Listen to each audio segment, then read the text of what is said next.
Hey friends, before we jump into today's episode, we want to provide some context. So, what you're about to hear was recorded on day 3 of this project. That's May 2nd, 2025. Before we even knew what the most important thing would become. We didn't know where this conversation would fit in, but we knew we needed to have it.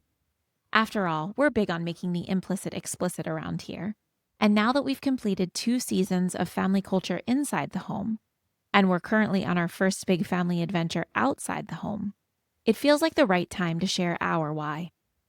We hope you'll hear our passion for this project and that it helps you reflect on your own why, the things that matter most in your family. So let's get to it. Okay. Welcome to The Most Important Thing.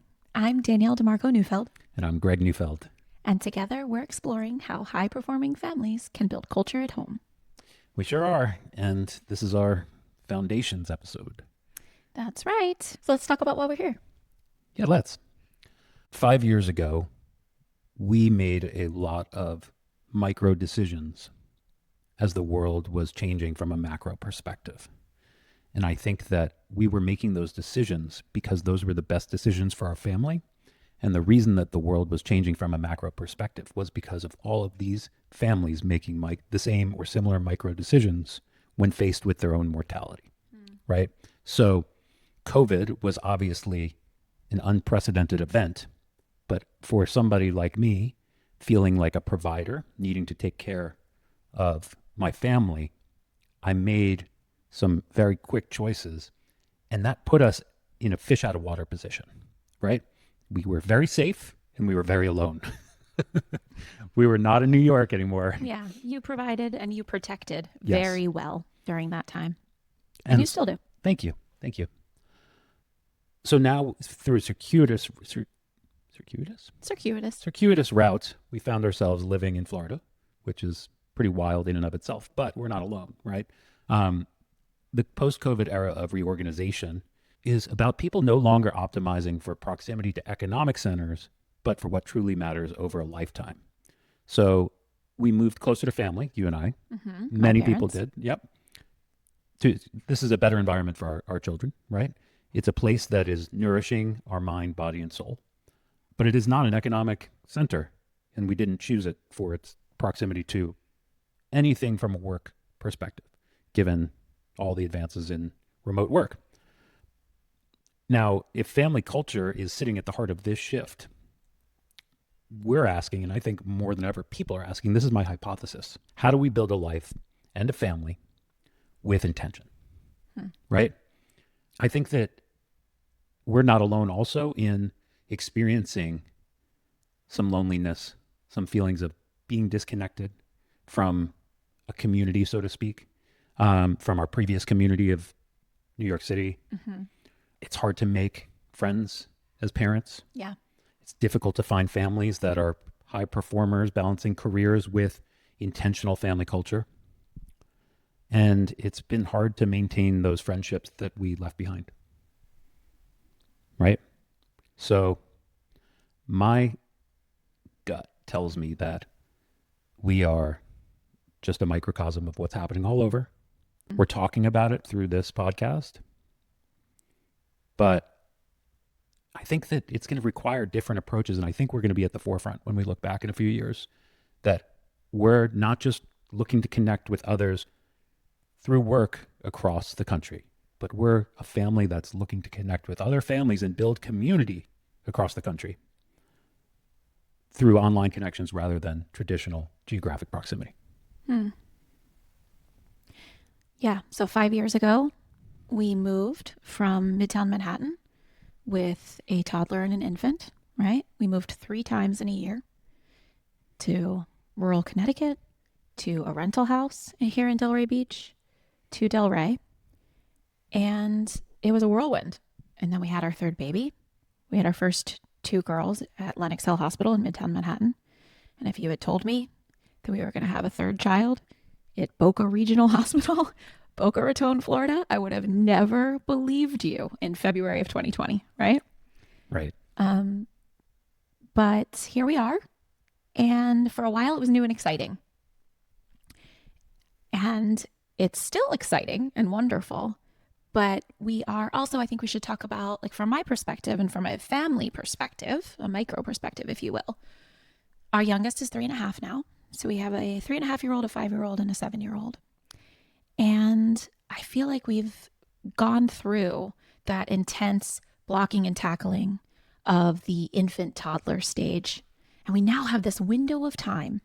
I don't know how long it's going to last, but I'm hoping that it lasts for a little while before adolescence, where we have this opportunity to impart some wisdom, if you will, and to set the structures of our family before they stop wanting to spend time with us and stop caring what we think as much or what we have to say.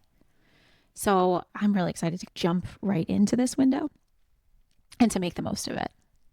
Me too, most definitely. I think we probably have 5 to 8 years, and we're massive action takers. So Yeah, we're starting now. I think that it's really important to build a foundation, frame out the house, if you will, so that we can fill it up over time and put in these reps while the stakes are low. So as we think about our operating system, if you will, and the way that we work together as a family, our family culture, I think it's really going to evolve a lot over the next 5 to 10 years. And that's what I'm hoping, because right now, and to date, it's really been led by the two of us. And we've reached this point, I believe, where we can really move from a top-down structure to more of a democracy. I'm actually really excited to hear their voices and to hear how they will influence our time together and the way that we operate. Because how boring would it be if it was just you and me? Yeah. I was thinking today about what it must be like to see the first home that your child moves into.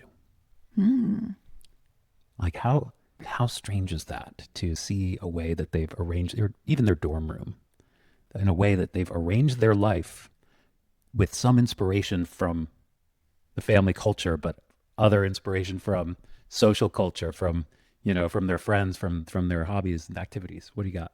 Do you think that they're going to have a Heath Ledger laminated collage like I did? Oh man, that's the first thing I thought of when you said dorm room. I definitely walked into my college dorm room with a giant Heath Ledger laminated collage. I was so proud of it. That's amazing. R.I.P. Heath Ledger. R.I.P. That's an interesting thought. Yeah, I don't know. Well, that's got to be like the amalgamation of so many inputs from this age till they go off on their own, what that first dorm room or first apartment looks like. Mm-hmm. I was just reflecting on how proud I was to show my parents, like, yeah, I got this and this and this. And like, they're so great about patting me on the back and being really happy for me. And I'm sure none of it was in their aesthetic. It's just like black leather couch, black lazy boy. Like, anyway, I digress. That's all right. So, foundations. Yeah, tell us about, I know that you have some personal thoughts and reasons why this exploration is important to you. I do. I'm looking for, I think, the first 90 to 100 people that really get what we're putting down. And I want to be explicitly deliberate that this early development is for people that are a lot like us. And maybe we will expand that remit over time. But right now, I just want to help other people with something that we're really passionate about and find others who are really passionate about what we're doing here. Mm-hmm. So that's like, if I take a look at the world, like that's my world perspective. Mm-hmm. My selfish perspective, or my reflecting on what I wish I had, mm-hmm. is that how amazing for our kids, or how amazing would it have been for me? I wish I had this, to have my parents recording conversations about the two of them and the way that they have perspective on how my brother and I should be raised, or the things that they want to implement, or their hopes and dreams and belief systems. Like, all of the recordings I have are them doing wonderful things with me and my brother, but none of that is of the two of them. Mm-hmm. And so I think this is a really nice thing for you and I to be doing.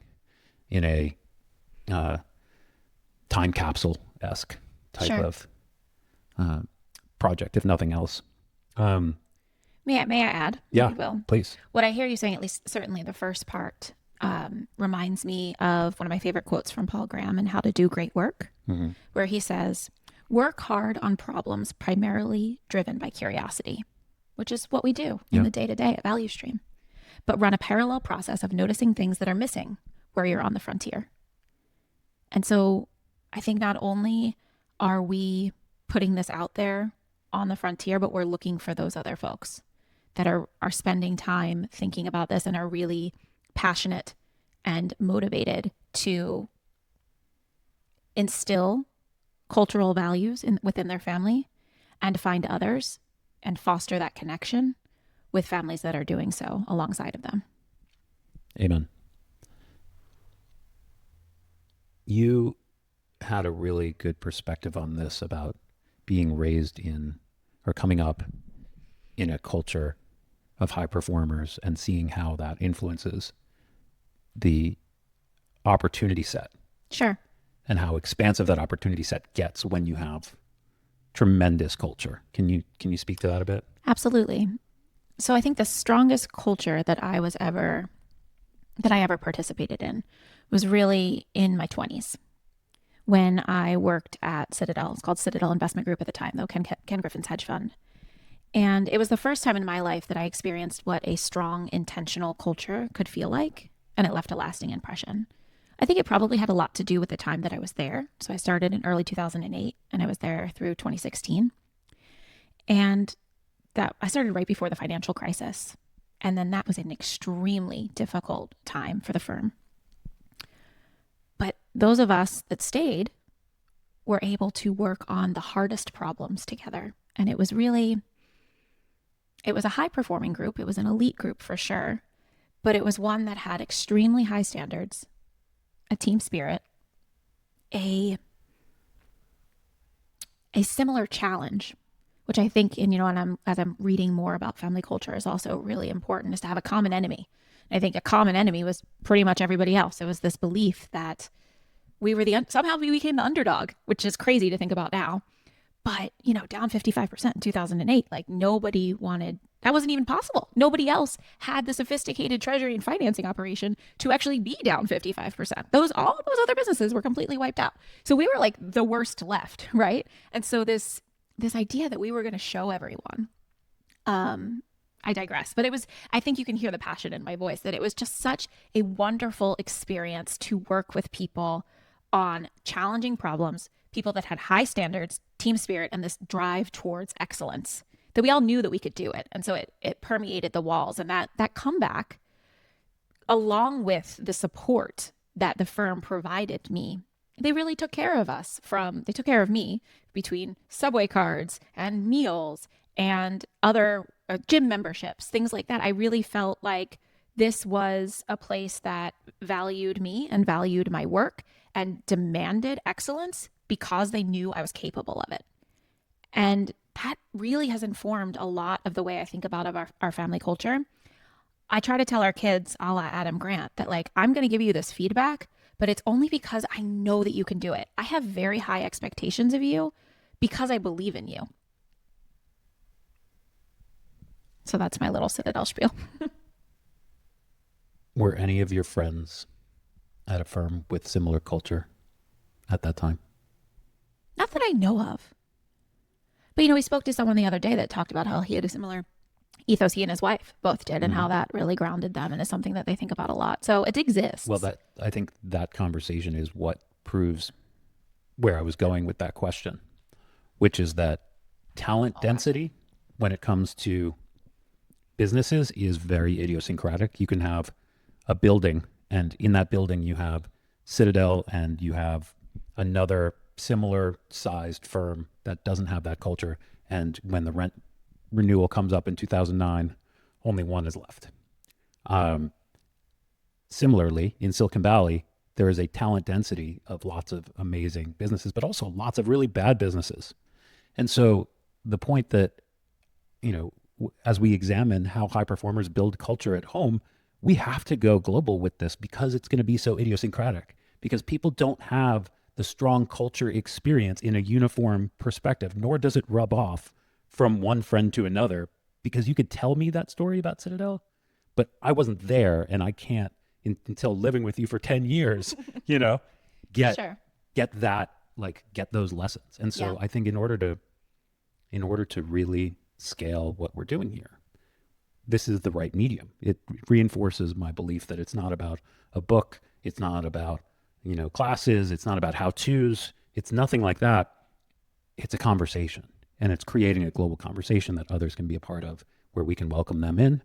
And if this isn't their cup of tea, take what you like, leave the rest, or don't take any at all. Mm-hmm. As you're talking, I'm also thinking about something that's come up in my research lately, but also was what I would consider to be a core tenet of my time at Citadel, which was adaptability. And so I'd like to talk a little bit about, we're new to this podcast, Mm-hmm. how we don't know what we don't know. And I think that the passion is there and the desire is there to have a really strong family culture and to find like-minded individuals. But the form of this project may adapt. Absolutely. And that's part of the journey. Of course. That's what we're signing up for. Yeah. I think we're signing up for not a podcast. We're signing up for an exploration, a startup, if you will. Yeah. And the podcast is how we make space for this project and hopefully how we find others. Yep. As Ken Griffin says, research is where the glory is made, and you monetize it through the trading. And in this case, through the community. But it's the research that's going to get us the glory. Interesting. Love Ken. This is not a Ken Griffin podcast. Yeah. And then I think so we talked a little bit about our intentions. I also wanted to talk about why we're doing this together and how this is actually a place where that's much better, where our personal interests overlap. So, we both listen to a lot of podcasts, and I think we each love our respective podcasts. But how often are we listening to the same things or sending each other podcasts? Yeah. I try not to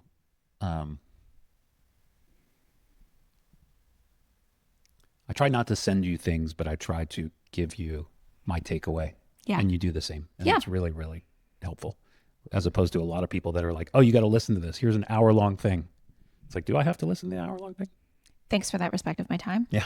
I appreciate that. I wish more people would do that. That's for sure. But I think, we are setting out to make content that is grounded, actionable, and fun, right? Yep. With a balanced perspective from each of us so that both partners actually want to listen and maybe try a few things out at home alongside of us. Absolutely.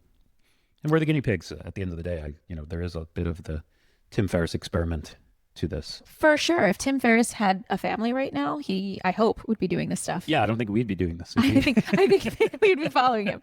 Tim, come join us. Yeah. Yeah. Don't have kids, Tim. But on that topic, it's our market. No, but on that point, I do think that family culture is one of the most overlooked topics out there. It is. Because what's the shape of it? How do you define it? We couldn't even find a drop down in Spotify for creators for what the category we're talking about. Where does this go? Where does this fit in? It's not parenting. Not Parenting is so one-on-one. It's so reactionary. Business podcasts, there's so much about the individual that started the business, and there will be some kind of platitude about how, his family was the most important thing. Ding, ding, ding. Ding, ding, ding.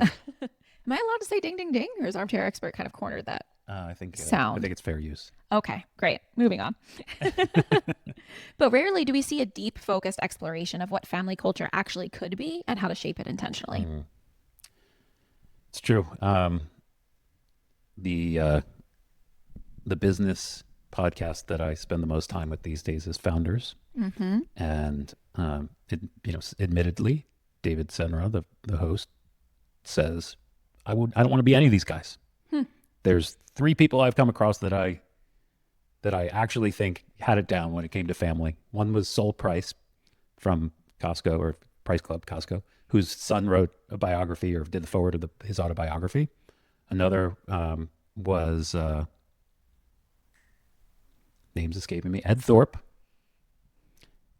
I don't know why. I don't remember why. He had a good relationship with his wife. You know why? Because he quit when he had enough.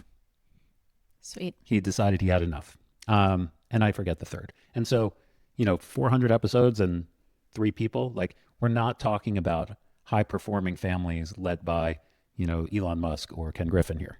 Both of whom we love. Both of whom we love. Probably don't want to be in their family culture. And we probably want to take some of what they believe and apply it to our family culture, but not what they believe about families. Well, let's put it this way. Not what we've heard. Not what we've heard.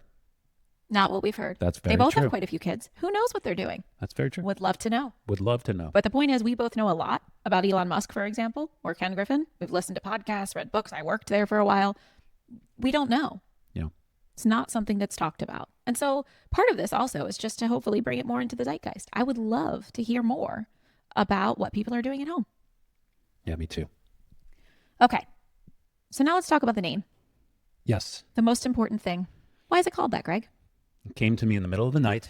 As the best ideas do. As the best ideas do. And I was like, we've got this thing. It's about family and family culture, but I don't want to put family culture in the name or either of those words.